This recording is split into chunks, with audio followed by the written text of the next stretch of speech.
ప్రభుత్వ వాదన ఏంది నిన్న కోర్టులో? పీపీ వాదన ఏంది? అసలు ఈ స్టాంపీడ్ చేయించడానికే ఈ ఈ ఈ షో పెట్టారు 4th నాడు. స్టాంపీడ్ అవుతున్నదంటే జనం ఎక్కువ వచ్చి చూస్తారు. దీనికి ఇంత గిరాకీ ఉన్నది. ఆ స్టాంపీడ్లో చచ్చిపోతారు అనుకోరు కదా. ఏదో జనం తోపులాట అయింది, అసలు థియేటర్లో పట్టకుంటూ వచ్చారు. అక్కడ లీగల్గా కేసు లేకపోవచ్చు, అల్లు అర్జునే సంపలే, రైట్. ఒక ఆయన అడుగుతున్నాడు, మరి టెంపుల్కి పోతే అక్కడ తొక్కిసలాట చచ్చిపోతే దేవుణ్ణి అరెస్ట్ చేస్తారు.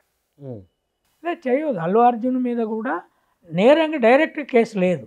కానీ నేను అనేది ఏంటంటే, అల్లు అర్జున్ సినిమా వస్తుంది అంటే నువ్వు ఆల్రెడీ బీద బిక్క జనమే ఇట్లాంటి సినిమాలు ఎక్కువ చూస్తారు.